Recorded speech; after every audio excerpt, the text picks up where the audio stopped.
players into, and kind of seeing how many come out the other end that are really ready to for professional baseball in the U.S. Right, right. And I know, with Out of the Park, the Red Sox signed that kid Juan Moncada. Right. And, I know, right after they signed him, I immediately, I go into Out of the Park and I do a search, and I have to move Juan Moncada over to the Red Sox. So, I signed him to a contract, brought him over. Right. So, right. Yeah, I know there was a lot of talk about where Moncada was going to go, and I know the Phillies were even talked about as someone, and there was a lot of money, wasn't it? What did they pay to get him? Was it 60 yeah, million or something? yeah, it Because was, they had to pay like an extra fee on top of it, right? yeah, whatever if it was 30 million, the actual cost was 60 million. They had to double whatever the cost was. Right. And I know you had a couple. I should have. I was talking before about turning off baseball cards, and here the baseball cards are being created, and we're kind of slowed down here a bit. Do you? I know you had a couple other stories. Here we go. We're gonna. Now it's going again. But you had a couple other stories to tell, huh? About it was like a night in Florida. Yeah, yeah. Some meetings. You want to talk about those things? Yeah, the one thing with we'd go to spring training, and once you got through the early part of the day, pretty much everything shut down baseball wise, and you'd go out on the town, and we would occasionally bump into people. I mean, for me, it was great. I was with Kevin, and everybody knows Kevin, so it was always cool for me because all these all former players and all these people would just come up to Kevin, and so I got to meet all these people. And I remember one night we went into the local watering hole after being out all day, and we walked in, and Bruce Bochy was sitting at the front table, sitting there with a younger kid, looked like a college kid or whatever. So went over, said hello to Kevin, went over, said hi to him. We went in the back, and we ran into one of the Red Sox beat reporters, and he was talking to us, and he knew Kevin from their days covering the Red Sox, and he said, you saw Bochy coming in? And we said, oh yeah, we saw him, said hello, and he goes, well, that kid who's with him? We said, no idea. So that's a kid named Theo Epstein. He's kind of the wonderkind. He is the one, Peter Gammons has talked about, and we knew the name. I mean, we had heard the name. He was with the Padres organization, and so this was the kid, and so Kevin's like, hey, let's go. So we walked over, sat down at their table, and spent the evening talking baseball with Bochy and Theo. I mean, for me, what's better than that? Yeah, so. Yeah, I bet. And where was Bochy running was he running the Giants at the time? No, he was running the Padres at the time. Okay, he was at the Padres. Yeah, right. Because Theo Epstein's been at the Cubs for a while. So yeah. So it was probably a couple of years before. Right. So another funny story. We were at the Angels spring training. We did all our stuff, and Kevin often would go inside the clubhouse before we left just to say bye to whoever, Sosha or whoever we had talked to. And I remember I was waiting for him. I was standing out in the field, and I was waiting for him, and he comes out of the dugout, and he's walking with another guy, and they were far away, so I couldn't really tell who it was. And they're getting closer and closer, and I'm like, is that who I think it is? And I'm looking, and I'm like, that's John McNamara, who was a former Angel. I mean, he was a longtime Angels manager, but of course, for me, he was, the Bill Buckner manager. Right. And the infamous Buckner, right. Yeah. So, I'm thinking to myself inside my head, I'm like, don't bring him over here. It's still bitter. The Red Sox haven't, won a World Series since, 1918, and Kevin's got a big smile on his face as if he's taunting me, and they walk over together, and John was, much older at the time. I mean, he was probably in his 80s at the time. And so he comes over, and Kevin says, hey, John, I want you to meet my producer, Steve. Steve, John McNamara. And he said, my producer, Steve, he's a huge Red Sox fan. And John's response was, "Uh-oh." Just classic. We started laughing. Right, right. Uh-oh, like, I've been here before. Yep, Right. exactly. So needless to say, I didn't ask him why Dave Stapleton wasn't playing first base that game, coming as a defensive replacement. Right, at least late in the game, right? Exactly. Yeah, yeah, However, I that's did have Dave Stapleton on my show in Boston, and I did ask him, and he said he doesn't know why he wasn't at first base either. did that run through his mind when the ball went by Buckner? Was he like, "Oh no, like I should have been Yes, there"? he Like it absolutely just did. totally clicked for him like, why was I not there?" Yep, Yeah. absolutely. So, did you know, by the way, did you know that there's a piece of sound out there of Bill Buckner saying before the season started that the worst thing would be to have the ball go through your legs? No, I've never heard about that. Yeah, again, I don't know if, you know, I'm sure it's something you can Google, but there was a soundbite where he talked about it being the worst thing that could happen. Some bad foreshadowing. Yeah, yeah, imagine that. That's kind of like a movie moment, huh? To 5 minutes into the movie, let's have hey, on a roll, we won 5 games in a row. Yeah, really. 5 minutes in, he's doing an interview, and then toward the end of the movie, the ball goes between his legs. Oh Right. no. So here we are in the last month of the season, and can we see the pennant chase? The pennant chase should be up. Pennant chase is only up in the last 30 days, so we're just going to have to sim a couple days.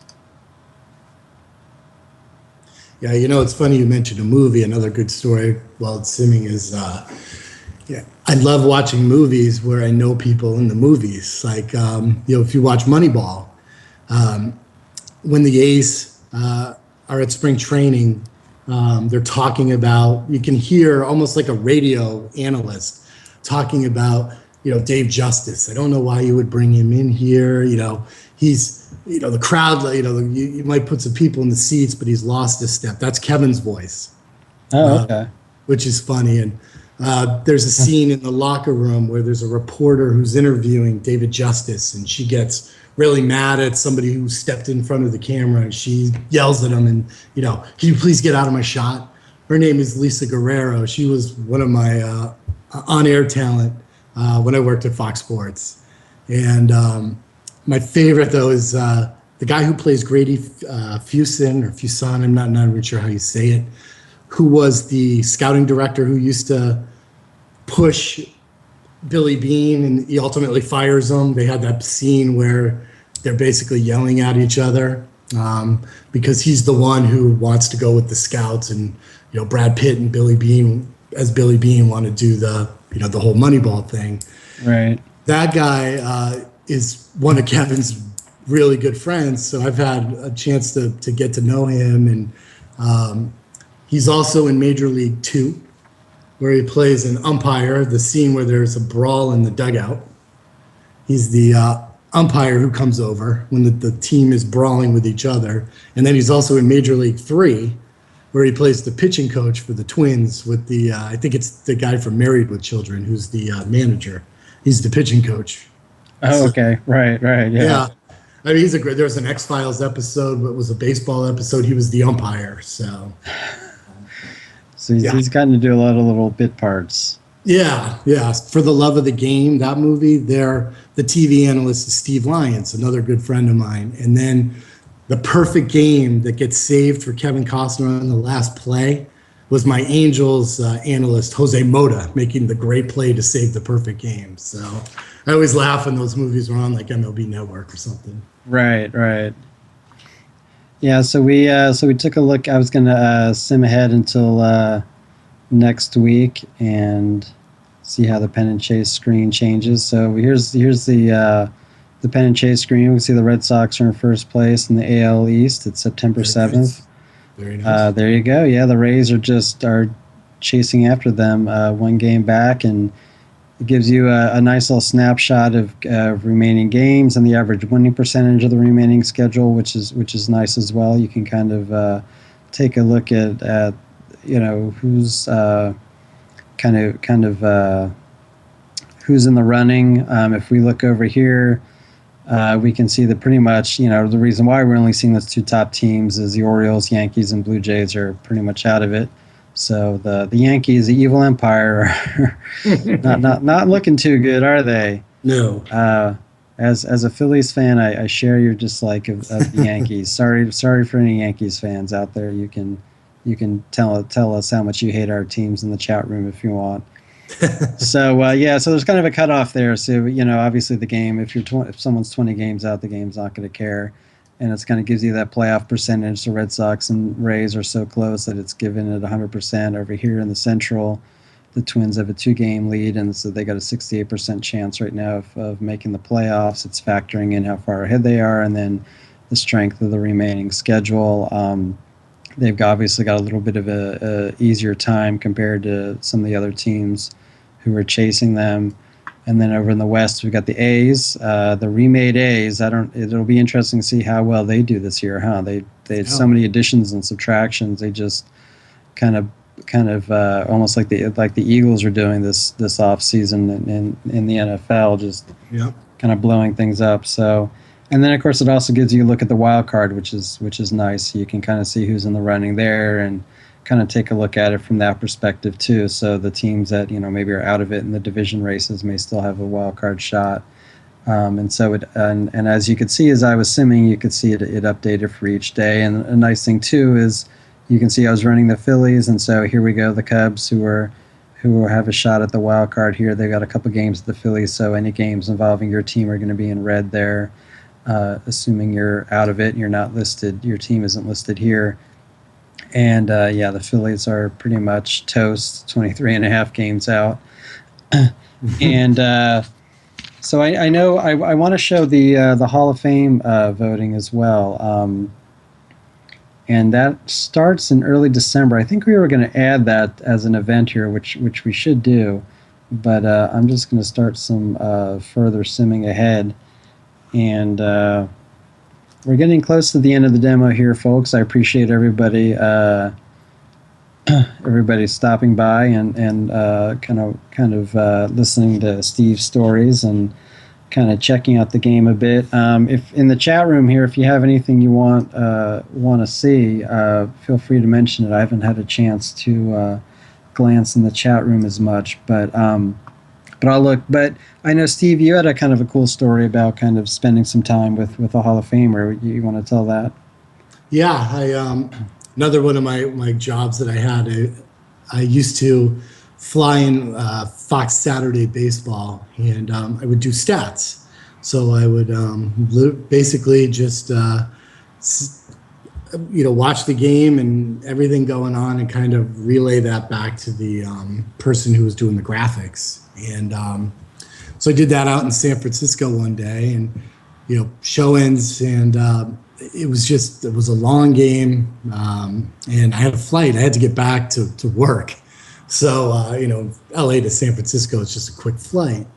But the game went so long, I was just desperate to get there. I had to figure out how to get there fast, and I was telling my friend, I'm like, I got to figure out how to get there and all this. And about a minute later, this limousine pulls up next to me.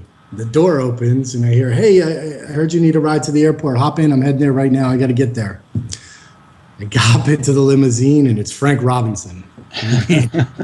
And Frank was our analyst for Fox that day. So at least it was the time. Well, I wasn't some like random guy that you just happened to roll up on. He was on our air that day, and so I ended up riding to the airport with Frank. And it just, he couldn't have been any nicer. He's just a great guy, and really didn't. He just kept asking about myself. Hey, tell me about yourself. What do you do? And family and all this stuff. So I rode to the airport with Frank Robinson. Not bad. Yeah, that must have been pretty nice. Spending some time with the Hall of Famer in a limo. Yeah. Yeah. Yes. Can't beat that. So we've simmed through the season, and unfortunately the Red Sox made it to the ALCS, got knocked off by the Rays, who went on to win the World Series against the Dodgers 4-2. So I don't think I can name 5 Rays players at this point. Yeah, I don't know. That's that's a good point. Yeah, they got in. They actually